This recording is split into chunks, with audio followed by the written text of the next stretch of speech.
Wisdom Podcast. I am your host, Sierra. I am so grateful for every single person who is tuning in every week, or if this is your first time tuning in, I just want to say thank you from the bottom of my heart. I am so glad that through the conversations that I have with anyone in their journey, their life story, that we're able to reach someone's heart. And even if it's just bringing a smile to your face, that is so much for me. And that means so much to me. So, with that being said, I am so excited for our conversation today. I have Miss Desiree here to tell us all about herself. So, you go ahead and introduce yourself to the world. Tell us who you are. Hi. First of all, thank you so much for having me. This is very exciting for me. Y'all may or may not hear some bells in the background. That's just my cat. Yeah, she kind of just does whatever she wants sometimes. You may hear my kids too, because I hear my son not listening right now. He's just up and talking. It's life. Very true. So, Desiree, tell us your life story. Where do you want to start? Or if you would like to, I usually like to see kind of like what our upbringing is, if that's something that you're willing to talk about. What was it like for you? Was it all joy? How was your upbringing? My upbringing was a mixed bag. There were Okay. joyful moments and happy moments, and there were Mm-hmm. also a lot of really sad, down into the dumps moments that I had to kind of work through in my life. And Mm-hmm. I really wanted to talk today about my journey of mental health and faith and how Okay. I've learned to see the two converge and how faith has helped me not only with my mental health, but also in my overall well being as a Mm-hmm. person and human being. Yeah. Uh, so yeah, I childhood would was. love Oh, I go would ahead. love to talk about. No, I was just saying I 110% would love to talk about that. Now when you say faith, what is it that you believe in? Sure. I'm a Christian. I believe in Okay. God. I believe that He exists and that He wants a relationship with you and me, with the people here on this earth. He's not just Mhm. some mystical thing in the sky that's like, oh, what are they doing now? Interesting. But He wants to be personally involved in our lives. Absolutely. Absolutely. And what was your story? Because if I can share a little bit about myself, I grew up in church. Um, I grew up seeing my dad being a pastor at one point. I was raised in a church, and I did get to the point where I shied away from the church. But I think my what I appreciate the most about what my parents did was they didn't put the I can't talk. They did not put the emphasis so much on the church. They put it on my personal relationship with God. So when people in the church caused hurt, I knew that that wasn't God. I knew that that wasn't what he intended, that people are people and we're not perfect. And that is why he died on the cross for our sins, because he knew that from the get-go. So for me, I was really glad that my parents instilled that into me, because even through my life journey of shying away from it and wavering some days, I'm at the place now where I know that I rather have God than anything else. Because I've done it without him, and it wasn't for me. It wasn't for me. So for you, what was that moment where you were like, I need it. I need him more than anything. How did you get to that point? Yeah. So I grew up going to church with my mom and my stepdad. So my mom and biological dad, they got married very young. They divorced when I was very young. I was probably like one or two Okay. at the time, so I don't really remember it. And I Okay. grew up going to both houses. And my mom, she absolutely loves Jesus with all of her heart and tries to make the foundation of her life in everything that she does. My dad believes in God, but doesn't have that aspect where he's trying to make it his foundation. Now, He's is this your stepdad you're talking about? This is my biological dad that I'm talking about. Biological. Okay, okay, Yeah. okay. No, my stepdad was on the same boat with my mom. He's like, Jesus is our foundation. We're going to build on him. Okay. And I could see the difference between their lives because while Mm, both lives had their fair share of troubles and trials come up, because no one's life is perfect and all sunshine and Absolutely. rainbows. I could sense that there was a lot of peace in my mom's home, and there wasn't that peace Mm, in my dad's home. And that to mhm. me meant, okay, following God means that you will have peace even though things aren't all sunshine and rainbows. So that for Mhm. me was like, okay, that I want to choose him. Now, it took a while for me to figure out what that really meant and how that really Yeah. looked. And growing up with the two different households, both of my parents remarried, and they ended up divorcing the people that they remarried. And Okay. they both got married a third time. And then my dad got divorced again. I've seen my parents sue for divorces, and Wow. it's been painful watching people that I love suffer so much heartache. And Mhm. as a kid growing up in the house, I struggled a lot with my mental health, because I was starting to find my worth in perfectionism and having Mm. a job be well done. And my parents, they always pushed me to strive for excellence, which is not a bad thing. It's not bad to strive for excellence, but there's a fine line between striving for excellence and striving for perfection. And I Mhm. veered towards perfection hardcore. And every time I brought home my report cards, I was like, okay, Yeah. there's a B, it needs to be an A next time. There's an A, it needs to be an A plus next Now, time. can I ask, because I do know, like my brother and I have this conversation pretty often because he was pretty similar to that. Like, if I perform so well, everything else can be masked. Like, I won't need the attention for other stuff that I'm dealing with. Do you think that what was that kind of masking something else that you didn't want to be seen, or was it what was your need or want for perfection at that time? For me, I believe it was more for like having that validation, like in Mhm. home, having that job well done, having that I'm Okay. that's what I was striving for. Yeah. As I grew up, perfectionism started turning into anxiety. I was Wow. always like starting to worry, like, oh man, are my grades going to be good enough? Mhm. Wait, I have to figure this out. I have to figure that out. And that followed me into college. In college, I had my major picked out, I had my minors picked out. I was like, okay, I have to figure out what my career is going to be. When I graduate, I'm 22 years old. I have to figure it all out right away.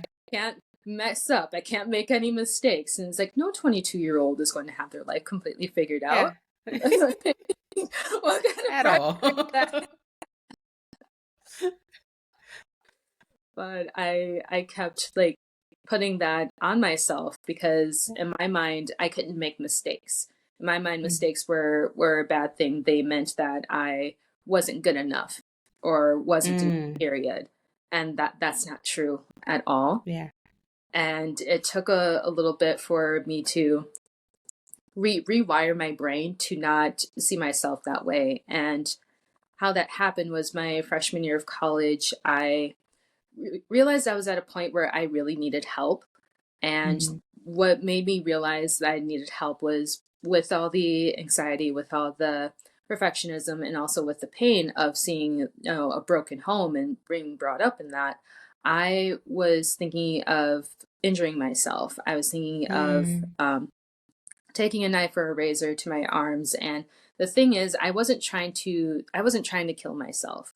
I was just Yeah. trying to alleviate the pain that was inside, because I didn't know like what else to do. Wow. And when you're in that place, the self-injury, like, it starts to make sense. But when you're in a healthy place, you're kind of looking like, why did that make sense to you? Because Yeah. it did. Nothing. Nothing else did. Mhm. A friend of mine, she was kind enough to mentor me, and in mentoring me, we got to talking about my home life. We got to talking about how I was doing, and in talking with that, she helped me have a mindset shift, because in my mind, I was seeing all these things happen around me, and all these things happen to me, and I was like, I'm a victim because of this, that, and the other thing. Mhm. And she's like, okay, don't walk around in your life like you are a victim. Like, Mhm. at some point in your life, you have to grab the reins and say, I want something better for my life. I want Yeah. something different for my life, and make that choice in your mind, and also like work towards that. Because Mhm. if you just sit there thinking, oh, this happened to me, oh, that happened to me. You're going to go through that your entire life and Mhm. not have that, like, Yeah. ah, you understand where No, I get it. I was actually just having this conversation with my supervisor, because for so long the world tells us to be our biggest, like our worst critic, to be hard on ourselves because we need that push. And I challenged myself. I was like, what if I flip the dialogue? What if I am now my biggest cheerleader? What if, because the world is already 10 toes down against me, what if I support myself the way that I'm looking for a best friend or a spouse or whatever it is to support me? Because when we do have that victim mindset, we don't think we're capable or worthy of all that we are because we are playing small. We don't we don't take those risks. We don't do the things that's necessary to put ourselves out because we felt hurt. And that's what it truly is. For me, I believe, let me not say it's like it's a fact. I would say for myself that I played small for so long because of how I spoke to myself. And I started listening to everyone else's opinion of me. And I was like, okay, well, maybe they're right. And I started believing those thoughts. But now I'm like, Sarah, you don't have every thought that comes into my head, I challenge it. I'm like, no, no, no, you don't have a place here. You can't, if I don't want to believe it, I don't have to believe it. And when we shift that mindset, I love that you said that because it is literally a shift. We have to, every day, every thought that comes up, we have to challenge it. We have to say, who said this? Was it me? Did God say this about me? Do I believe this about me? And then from there, we paint the picture that we want for our life. But I absolutely love it. And I agree with you that we do have to get out of the victim mindset because you literally will be a victim and you're only the victim of your own self sabotage. It's not anything else nobody's doing. It's the harm that you're causing yourself. That's what you're a victim of. So absolutely. I just wanted to say I agree with that 110%. Awesome. Um, so yeah, that was one of the things that my mentor challenged me on. And another thing that she did with me is she and I did a Bible study together, and we Mm, studied the book of Song of Solomon, and we read mm, it as an allegory of Christ's love for the church. And as we were reading, we were doing a study by Mike Bickle that goes in depth with that. And when I tell you in depth, I mean like we had met for about 3 or 4 weeks and we were still in chapter one. That's how in whew, depth he was going. He was like line yeah. by line, this is what it Yeah, is. yeah, yeah. It was so enriching. And you see the bride going through different stages in her identity and seeing her self worth. In chapter 1, verse 5, there's a verse that says, I am dark but lovely. And the Mm, bride is calling herself dark because of the sin and the muck and everything else in her life. But her groom is looking at her and says, but you are lovely to me. You are mm, desirable to me. I love you. And that was like a verse that I clung to a lot as I was going through this study. Another verse that I clung to was Song of Solomon 2:14 says, "O my dove, in the clefts of the rock, in the crannies of the cliff, let me see your face, let me hear your voice, for your voice is sweet and your face is lovely." And mm, growing up from like peers and a few family members, I was often told to sit down and shut up. And mhm, hearing this verse like spoken over me was like, no, God is saying your voice is beautiful yeah. and your face is absolutely stunning. And Mhm, for me, it was really hard to see myself that way. It was really hard for me to love myself because I saw all these imperfections. I saw all of this pain. I saw everything that made me, ugly, so to speak. mhm, And so what I did for many, many months and still do to this day is I started speaking over myself. Okay, what is God saying about me in his mhm, scriptures? He is mhm, saying, I am loved. He's saying, I am beloved. He is saying that, you are a victor and I have won mm, victory for you. And so I started speaking that over myself. yeah. And what I realized is even though I grew up going to church, I grew up reading my Bible and singing songs, I didn't have a full revelation of God's love for me. and going through Song of Solomon, I was starting to get there. And Yeah. the real like key point for me, and that was probably my sophomore year. It was months after doing this study and meeting with my mentor. And I had this moment where I was at Ivy Large Group. Ivy University Christian Fellowship is an interdenominational, intercollegiate organization, mainly geared towards college students, but also geared towards faculty and Okay. sharing the gospel and diving in and learning about God. And one of our speakers, to this day, I don't remember what he was there to talk about. I think he was there to talk about evangelism. I do not know. Yeah. I This remember one line stuck with you. yes. I remember a 5 minute tangent that he went off on where he's talking about dating and relationships. Now, me Uh-huh. personally, I had not been in a relationship because in my mind, a relationship is going to lead to marriage is going to lead to heartache. Why would I put myself Mm. through that? I have like all this evidence, all this empirical evidence that Wow. it would not work out. And he said something in these 5 minutes that set me free because prior to that moment, I had been asking the Lord questions. I didn't Mhm. ask anyone else these questions. The only person who knew about these questions was the It Lord. was God. And to have this speaker get off of his notes, get off of his topic for the night, Whew. and start talking about dating and relationships and answer the very question that I had, Yeah. I was like, oh my goodness, He loves me. yes. Like, Yeah. I wanted to run Yeah. I'm hallway. about to cry I'm because about to it's that powerful.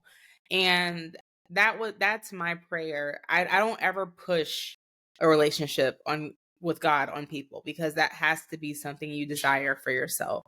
absolutely. But I had a little moment where I was just running around and I was busy, and my daughter picked up a spiral that I used to use like years ago, so long ago that I wrote my very first Instagram handle from like 2012. Like that's how long ago it was. And I wrote my name, and underneath it, I wrote Sierra, God loves you. And I was going through these moments where I'm like, oh, I hope I'm like, that time where you question your worth, like, am I doing this right? Am I making him happy? Am I pleasing to him? Does he love me? Am I doing, and then to flip I didn't even know I touched the spiral book. Like it was just sitting there and I just closed it. And it was like, Sierra, God loves you. And I was just like, because it's in those moments where he's even in your thoughts. Like he's not ever gonna address this. Like, nah, it's not. And he does. Like that's how much he loves us. And when we chase him the way we chase actual human relationship, and we desire that same type of bond that we have with a mother, or that we have with a father, or a husband, or a child, when we desire that same bond, that relate man, when I tell you that, like, I literally got goosebumps and almost cried with you saying that, because that's how good he is. Like, I would completely go on a tangent just to reach you. Just like I'll leave the 99 just to chase the one. And the fact that he did that for you in that moment, girl, don't make me be a crybaby on this podcast right now.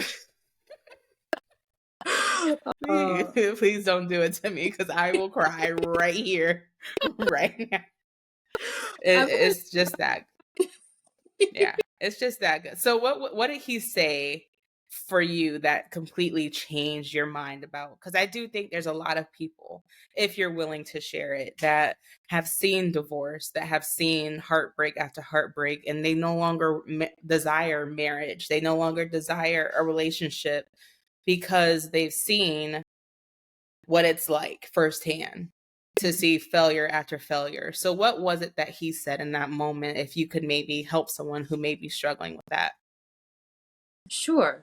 So the specific question that I had, I will say for a little later in this podcast, but to address people who might be looking at love, be like, oh, I Mhm. don't think so because XYZ, they Mhm. didn't work out. I would say just because you see it in your family doesn't mean it's going to repeat in you.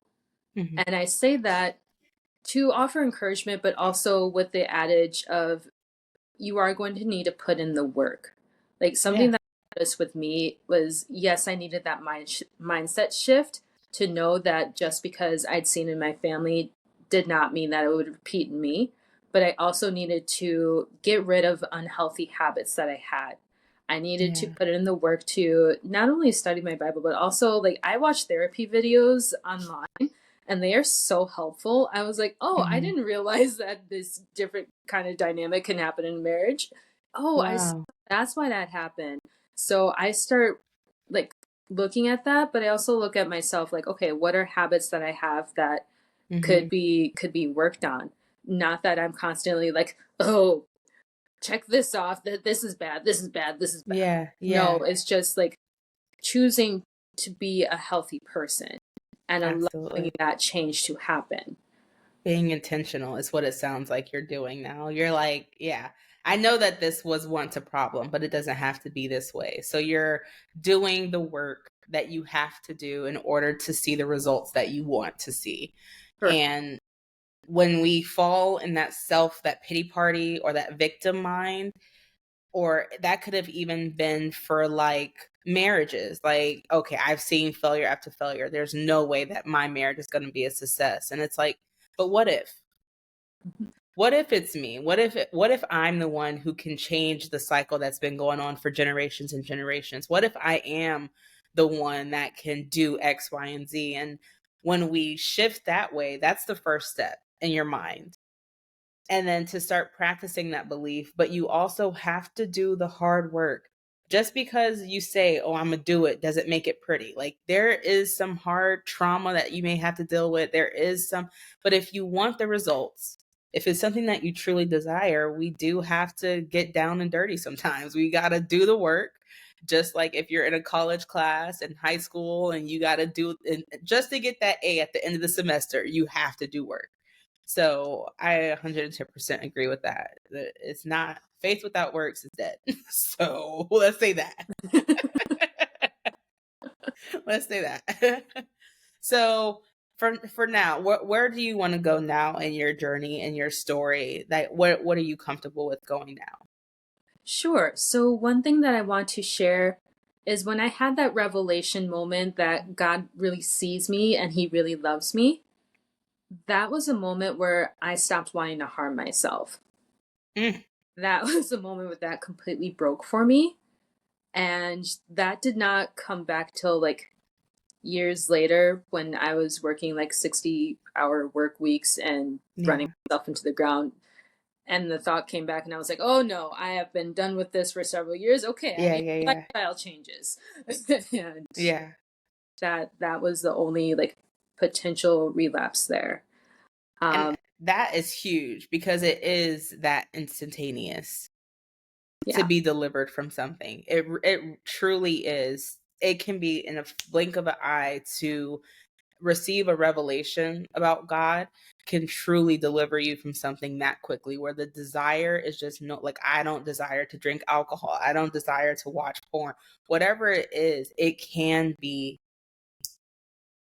and it's not magic. It's just the love of God. That's how good it is. Like, it's like, whoo, this is what I've been missing all my life. And I looked for it on the outside.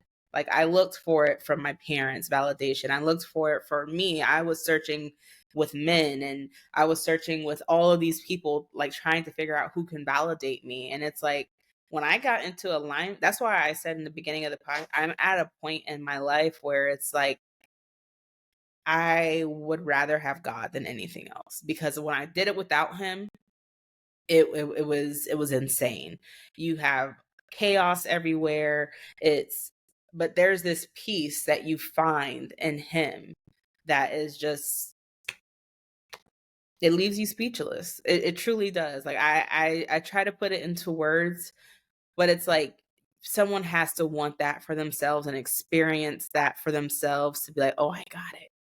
I can grasp what you're saying now, because it sounds crazy from the outs. Like, if someone would have told you this in your senior year of high school, would you have been like, yeah, bet? Well, you were raised. You said you were raised in a church where you saw the difference of your parents. So for myself, I would say I would have been like, yeah, okay. But now that I got a taste of it, I'm like, nah, okay. Yeah. Yeah. All right. So you had that revelation. This was your sophomore year. Mhm. What was your journey from there forward? Like what is your journey from that point on? Yeah, so my journey from that point on is continuing to allow God to heal me. And Mhm. in continuing that, there were some rough moments because there are moments it's like, okay, we need to go back and unpack some of these things that you buried and Mm. pushed it into that back corner of the closet that you hope no one would go.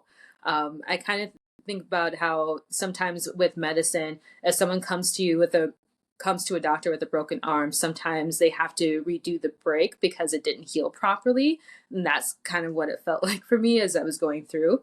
But going through that process while at moments, I reminded myself, no, like God loves me and God is with me through this. So, yes, this hurts right now, but there is a promised land on the other side of this. And Yeah. that promised land is hope and healing and freedom. So, it was continuing to move towards that. And it was also Mhm. learning to trust again. So, I had a lot of trust issues, Yeah. and it was hard sometimes for me to let people all the way in, to Mm. see the good and the bad, because there's part of me that's like, no, I just want you to see this perfect little porcelain doll. No, Yeah. no defects. But it's like, no, there's a real person, and she has strengths and weaknesses. And learning to trust was very tricky. It was a lot of trial and error. And Mhm. sometimes when learning to trust and to build friendships, we get freaked out because we're like, we don't really want the error. We just want to make sure that what Yeah. we choose is the diamond. And for anyone who's listening who might be like wrestling with that, I'm just going to tell it to you straight. Sometimes you're going to find a diamond and sometimes you're going to find coal, and you don't Yeah. realize Yeah. coal right away. That's okay. It's a part of life. Grow, continue to move on, because I thought that I could do life all by myself. I thought I could do Mm. everything on my own, that I didn't need to rely on anyone. I hated the idea of relying on anyone. And I realized it was like, no, I actually do need to rely on people. And That with relationship trial, piece. yeah, Yeah. with trial and error, like, and trying to figure out who your people are or who the diamonds are, start off with, like giving small bits of information to people, like different movies that you might like. And some people will be like, oh yeah, I totally love Mm. Hallmark Christmas movies too. Cool, you have something to bond over. Oh, Hallmark Christmas movies, how dare you bring that garbage here. That's probably Yeah. Yeah. Yeah. you want to be. Yeah. And starting with small things with that before going like full force With the into big the deep stuff.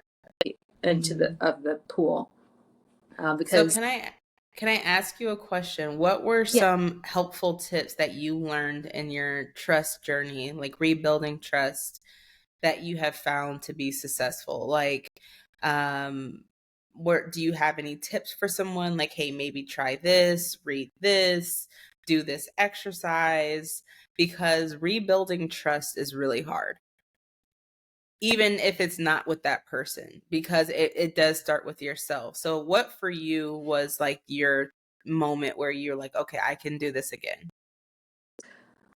For me, it was a bit of desperation, like knowing that I had to at least try.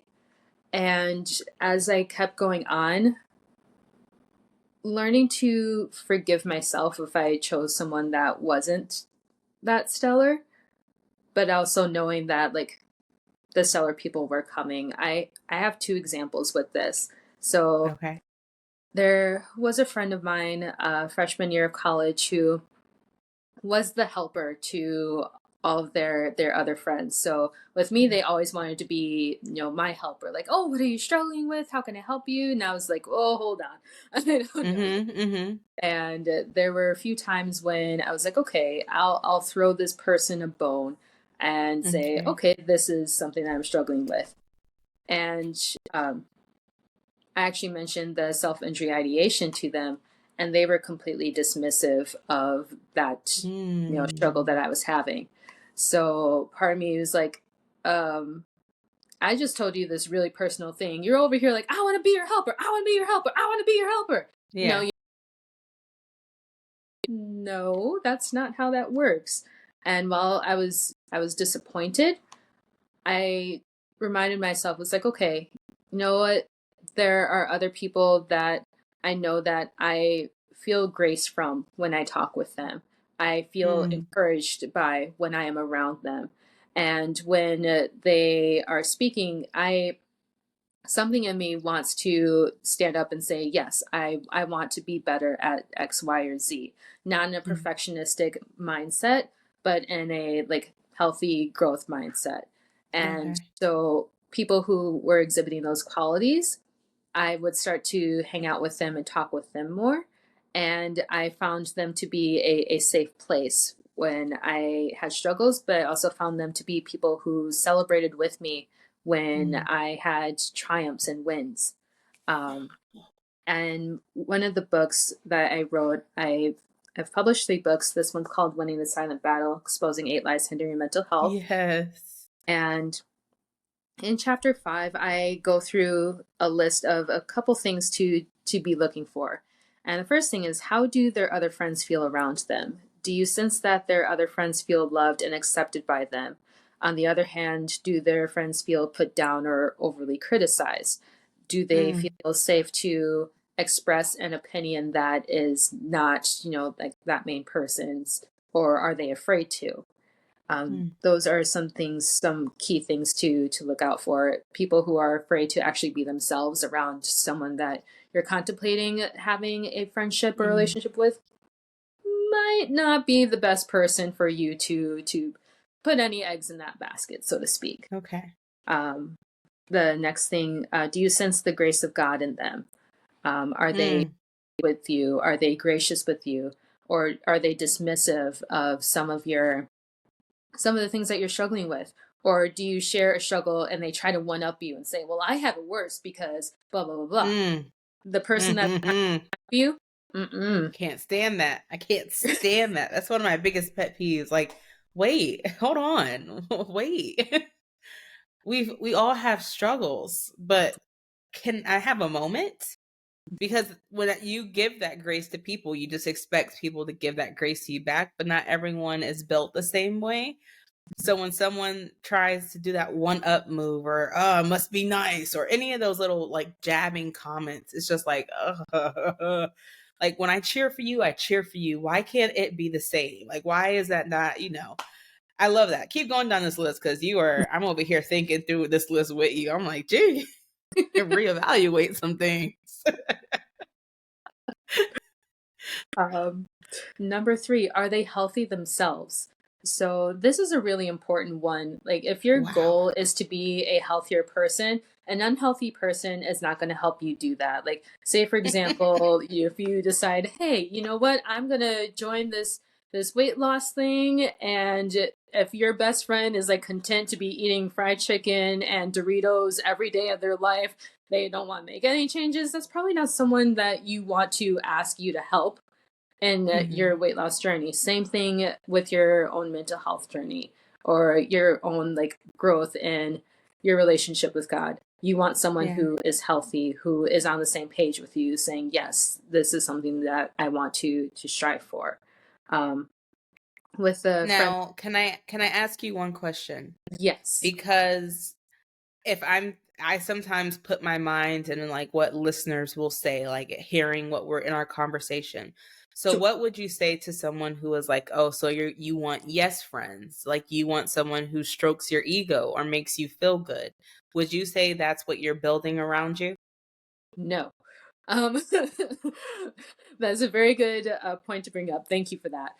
No, Yeah. I'm not saying bring yes men all around you. You want people who are going to say no sometimes. You want people who are going to challenge and sharpen you. There is a difference Mm. between challenging you to like bring you down and beat you down and challenging you to build you higher. Scripture Wow. says iron sharpens iron. You want someone who's going to sharpen you, and Yeah. someone like 100% like your twin pretty much, and is like agreeing with every single thing that you say. They're Yeah. probably not challenging or sharpening you very much. Okay. I love that answer. I know I did because I was like, I could feel somebody probably saying like, so is this a yes community that we're building? Like I could see that question coming, but I would have had that same response is that iron sharpens iron. So you have to be around the same metal in Mhm. order to sharpen you, but that doesn't mean they don't challenge you. That means they have the same identity, they have the same goals, they have the same core values, because a piece of lead is not going to sharpen iron. Like you have to have something that can cause some friction there and actually do some damage or do some good. Like you have to be composed of the same things, you know? So 110% love that answer. Yeah. Awesome. Yay. And then the last thing that I have in this list, does their life seem like something you would aspire to? And that's Ooh. only for like someone that you would choose in your life as a mentor.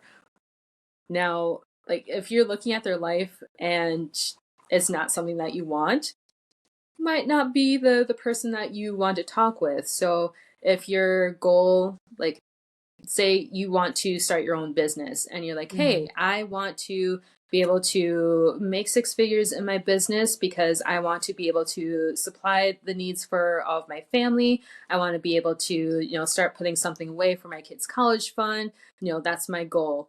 You don't want someone teaching you how to run your business who, they've never run a business before in their life.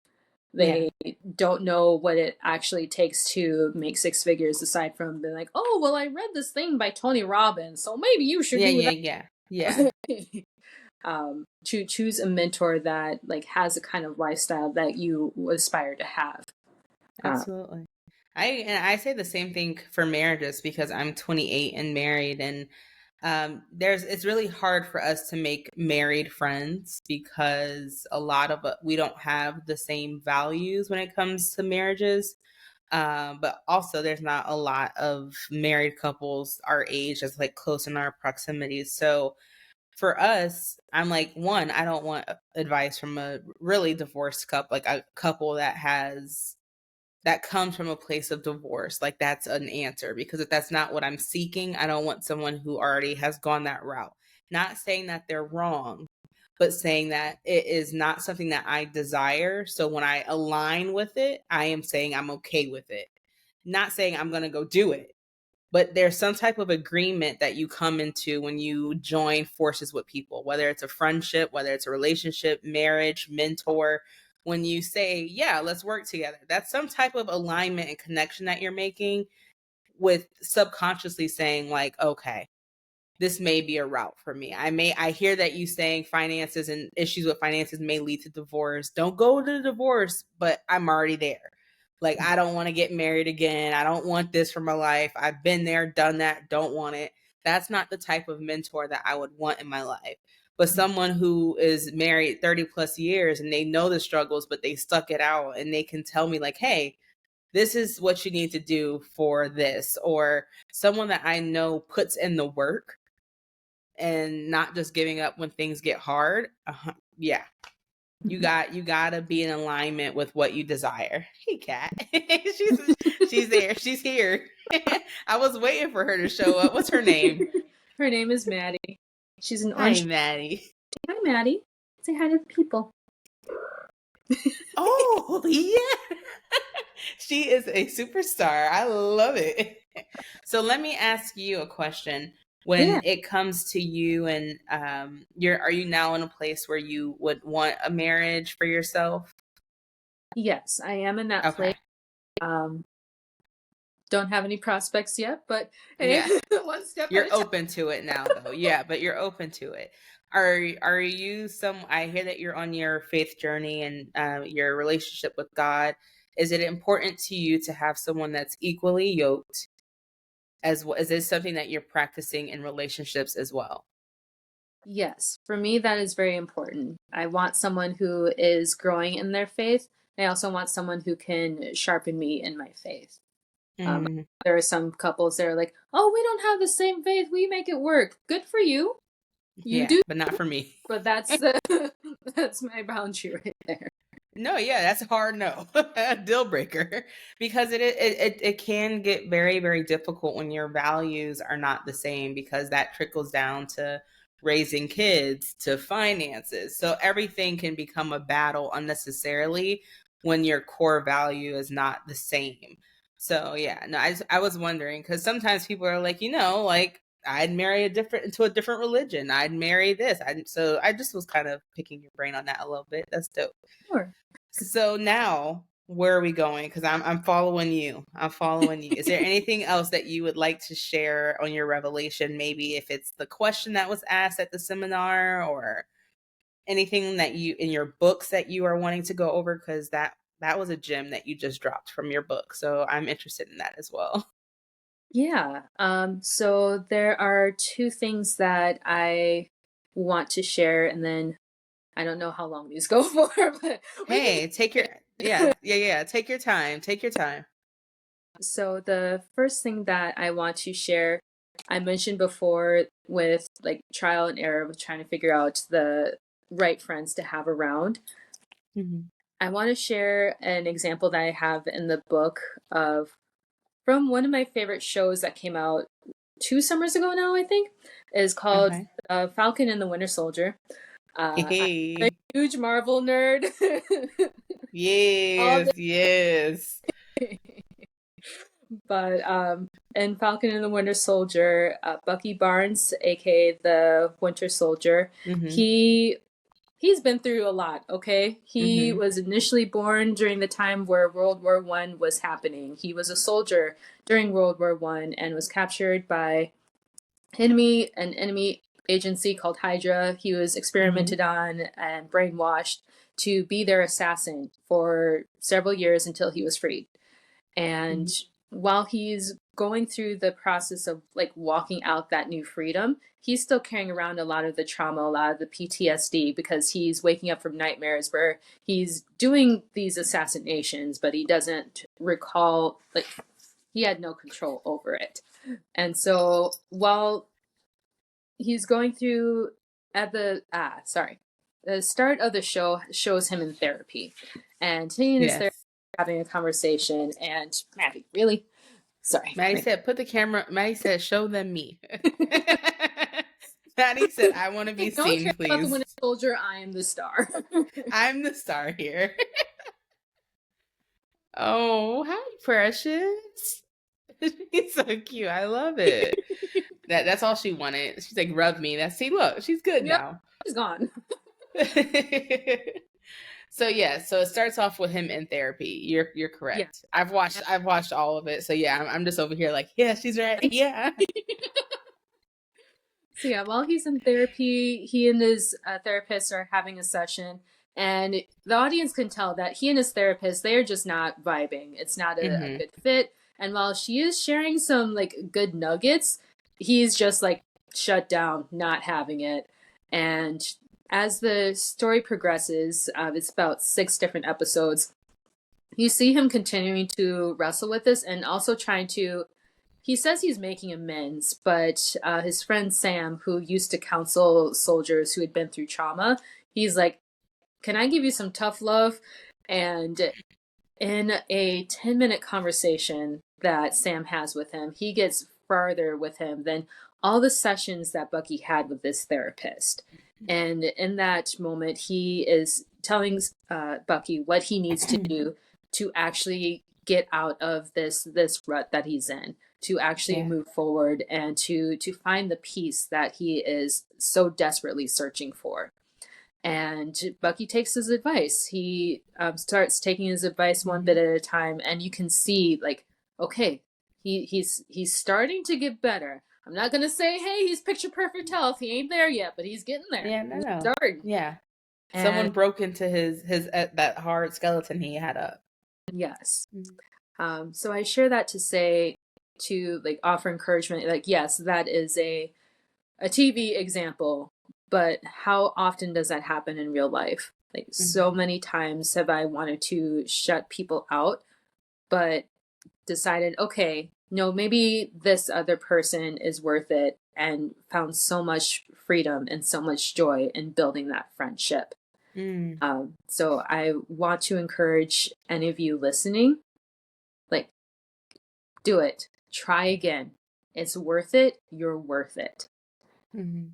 The second thing that I want to share, the question that was answered by the speaker at the large group gathering. So, one of the questions that I had in regards to relationships was about sex. Now, growing up in the church, we were always told, sex is supposed to be for marriage. That is Mhm. what we were told day in and day out. Mhm. And I was like, okay, why? And Okay. to be honest, I asked the question why, because Yeah. reasons. And I remember like going for walks and asking the Lord this question. Mhm. And my main question with that was like, is there really a difference in waiting till you're married to have sex versus like having it outside of sex now, Mhm. or outside of marriage? Uh, Now, granted, mhm. there wasn't anyone I was dating. There wasn't anyone that I was like, oh, but he's so cute. Like, this is just a Just genuine. had a question. Yes. Yeah. And the speaker at the Ivy large group gathering that night, in his 5-minute tangent on dating and relationships, he's like, look, I'm going to let you know, I had sex before I was married, and I have sex while in my marriage. I can tell you there is a difference because there Mm. is that spiritual connection and that covenant that is built. And I was like, oh, okay, Yeah. I have my answer. Yeah. um, Just for you, too. Just for you. Because he worded it the way you needed it. He told you why. And it is very true. As someone who had her first child at the age of 19, having sex when I should not have had sex, I thought I was grown. And I try to tell young women now, young family members, like, please do differently because I understand now what my mom was trying to tell me then. And it didn't come off the same way because I think when there's not enough transparency, it's hard to relate to someone. So it sounds just like no, no, no with no why. And I think that why is a very important answer to be question or a very important question to be answered because we are curious beings. Um we like the reason behind something. And sometimes we don't get that answer, but we do ask why anyways. That's just a part of our nature. And when I tell people, like, there are so many soul ties that I had to break off of me that were just unwanted.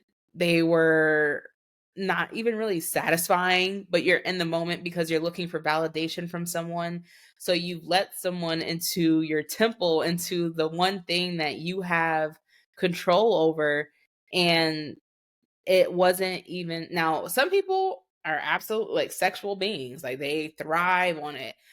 That wasn't why I knew that wasn't why I was doing it though. I was doing it to either keep somebody around because I was scared I was going to lose them. I was doing it because it was cool at the time. I lost my virginity because I was cheated on in high school and I was just like, "You know what? This is how I'm going to retaliate." And that's me sharing a story that I've never told anybody except like close friends. Like that's literally why I lost my virginity is because I felt so all my life, I felt like I wasn't good enough. And that was my one thing that I could control. And I thought that if I had control over sex, I would be good enough. I'd be able to keep somebody around long enough. I'd be able to make them love me in a way that I was craving so many people to love me because I didn't love myself. And now I'm here married, and I'm not gonna sit here and be like, "Oh yeah, you do have sex every single night." No, because life is lifing. But the sex that you have when it's actually a meaningful connection that has purpose, I tell myself all the time, if I could have gone back and not lost my virginity when I did, if I could, now I'm so grateful that I've had my daughter and everything, but there are things that I did not have to experience in life because I didn't know who I was. So if you're listening and you had this question that Desiree had, or if you're deciding for the first time to have sex with someone and you're not sure, anytime you feel uneasy in your spirit, Even if you're not in a relationship with God and you don't believe in God, anytime you feel uneasy about something, take that as your little ping and run with it. Don't submit to it. Don't go in any further.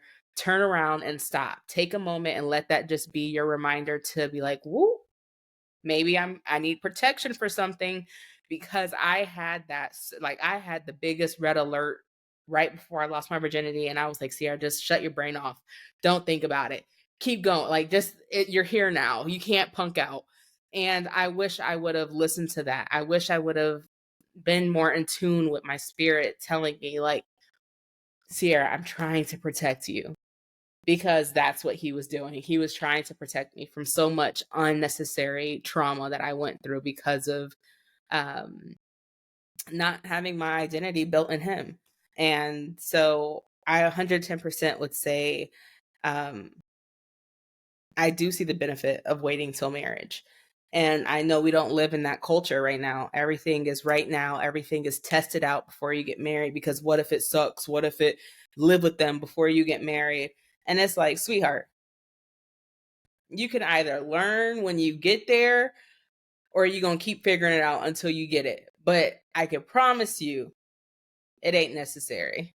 She said, I'm back. So yeah, I can promise you that, like, I see the benefit, but I didn't go that route. So if I can help one young girl who may be feeling like their identity is found in a young boy, or it's found in sex, or it's found in their body, it's so much more than that. So get into tune with who you are, find your identity, figure out who you are, and then you'll realize that what you tolerate is not what you're about to accept. So that's my little TED talk for the night. Great TED Because Talk. Love it. All of that. all of it, all of it. So can you please tell us about the 3 books that you wrote? Or even if before we do that, if you don't mind telling me, you said that you saw the biggest connection from mental health and your faith and how they work together. There's this stigma that having faith, you can't work on your mental health, or like faith is supposed to be all of it, or you can't go to therapy. Can we just debunk that for a second? Yeah. Because I hear that so much, like, go to church, go do this, go do that. And I'm like, yes, yes, yes, yes, do all that. But there's still a lot that we need guidance for to work through the trauma that can be really, really dark and really, really deep. And I think sometimes we need a mentor to help us walk through that and guide us through that, so we don't end up hurting ourselves while we're figuring out this long journey of unpacking. So, what are your thoughts on that? Yes. One of the reasons that I wrote my second book, it's on mental health and faith, because of that stigma. Because Yeah. they're like, oh, if you have faith, then you don't struggle with your mental health. Like, yes, you do. You do, because you are a human being. Okay, you're Yeah. not a robot. All right, it's going to come and it's going to look different for every single person. Mhm. But at the end of the day, it is something that we need to acknowledge, and we need to acknowledge it in a way that is healthy. We need to acknowledge it in a way that says, okay, it's okay that you're struggling with your mental health. That just means you're a human being. It does Mhm. not mean that you have less faith. It does not mean that at Wow. like, if anyone is telling you, oh, the reason she hasn't gotten free from depression or anxiety because she just doesn't trust God enough. Like, no, Mm-mm. no, no, no. There are so Yeah. many things that factor into our own mental and emotional well being. And that, like, sometimes crap happens. It Yeah. just it does. Like, some people struggle with PTSD or anxiety because of a car accident that they experienced, where it was not their fault at all. Someone else was drunk Yeah. driving, or they ran a red light. And allow yourself space to work through that, and know that God is with you in the midst of your Mm. struggles. He's not just there, like, holding something out to you, like, okay, come on, like, he's Yeah, not the cross over. You're about to hit the line of victory. No, he's walking everywhere. Yeah. Yes, 1000%. I was like imagining that like insurance commercial where the guy's like, "Oh, there's a dollar. You almost got it. You almost Oh, got it." On the ah, finish too line, like slow. Absolutely, I agree, and a lot of people think it's like that, or um, making the decision to be saved and giving your life to Christ, and they think like, oh, when I do this, it's gonna be all roses. It's not. But there is a peace that you find there with Him that goes beyond any of your circumstances. But there is, like we said before, the hard work that has to be done. And it's a little bit easier when you have someone to hold your hand physically who is well expertise in that area. Like they know what they're doing, they know how to get you through there from point A to point B. And they can get, because sometimes we need that plan and process. Sometimes we don't get that. God says this is the vision, and you be like, well, how do I get there? Like, I see that you said that's my promised land, but how am I getting there? And and I'm not saying a therapist gives you that answer, but because we are very result driven human beings, like we need that sometimes being able to see like, oh, I did this. That's enough. Let's keep going. Let's get the next one. Let's hit the next milestone.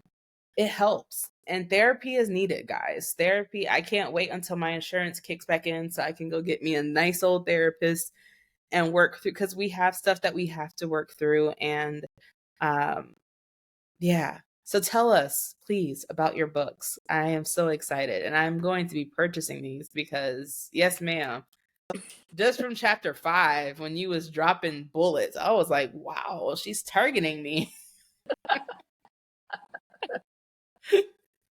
um, yeah, so my first book is called Kaleidoscope: A Journey to Hope. It is a fiction novel about human trafficking that takes place in Milwaukee, Wisconsin. I wrote the book for a few reasons. One, I wanted to raise awareness about human trafficking, the fact that it happens across all 50 states. It happens in all 72 counties in Wisconsin, and I wanted to open people's eyes to how it can happen. Mm, But I also wanted to show God's heart for justice in that and show a side of hope, because oftentimes when people hear human trafficking, they think, oh no, I don't want to talk about it, hide under the yeah. cover, hide under my bed. It's like, no, we need to talk about it, and we can talk Yes. in a way that's productive. Yeah. So that is what my first book is. My second book is called Winning the Silent Battle: Exposing 8 Lies Hindering Your Mental Health. It is part memoir, part self help book on mental health and faith. I share my journey of walking through perfectionism, anxiety, self injury ideation, and an addiction. I don't touch too much on addiction. I kind of just like briefly mention it. Um, Okay. I might go back and write another book, deep dive in it someday. We'll see. Okay. We'll see where the wind blows on that. But I wrote to be able to encourage people who are struggling, to not only help them see that they are not alone, but to also hear God's voice as well. Like throughout the book, I have what I refer to as letters from Abba, and Mm, they are letters from the point of view of God to someone who is struggling with any of those things. mm, So that is my second book. My third book is called Broken Chapters. That is a collaboration with 20 other authors. It is a book that I'm probably like most excited about. So with each of these chapters, it is written by a man or woman who has gone through a broken time in their life, and God has come in and mhm. brought in healing and restoration. So my particular Wow. chapter focuses in on what it was like for me being a child of 4 different divorces, and how I learned to stop identifying with that pain and start seeing myself as a child of love and identify myself as someone loved by God. And Mm, there are chapters in here that talk about coming out of a relationship where there was abuse and domestic violence. There are chapters in here from women who had abortions and mm, had to walk through everything that comes with that. There are people who just talk about how much they wanted to know more about God and how much they hungered for it. There are people who talk about their own divorces. The first chapter is about grief, families that lost someone very dear to them, and how they watched through grief, and it felt like they weren't going to be able to, Mm. because it felt like grief was just there to stay, and how they were able to move and navigate through that. Krista, who like was the mastermind behind all of this, she talks in her chapter, believe, about overcoming timidity and learning to find her voice and Wow. her passion in life. And there's so many other beautiful, amazing stories, but yeah. That is so dope. I love that. Um, So yeah, all the books can be found on Amazon. If you go through my website, you may or may not find a couple free things on my website. Just saying, just throwing it out there. Yeah. Well, throw the website out there now too. Go ahead. You can't. Don't gatekeep. My website is called DesireeThiessa.com. Thiessa is spelled Theassa. But on there, you're going to find all three of those books. You're also going to find a fantasy series that I am starting to work on. And if you yourself have some books budding in you and you need someone to help you publish, I also help with book coaching and publishing. So there's information. Yes. Uh, but yeah, That that's is so dope. All right. Well, you guys go ahead and click the link below so you guys can find Desiree and all of the good work that she is doing in this world. Thank you for allowing God to use you this evening, because not a lot of people come on and speak about his love so openly, so passionately. And I think one person hearing this, just hearing how much he loves you, how much he loves me, and how much he loves the person listening to this right now, he wants you. He wants you, and he wants you so badly. My prayer, as always, is that we can just reach one person, and then from there cause a ripple effect in this world. And you are sharing your light so beautifully. So thank you for sharing all of your wisdom with the Wisdom Podcast. I am so honored to have had you on this show, Desiree. And I'm so excited to see all the great things that God has in store for you in the future. So, with that being said, thank you. And if you guys are still watching, go ahead and subscribe. And I'll see y'all next week. Bye, guys.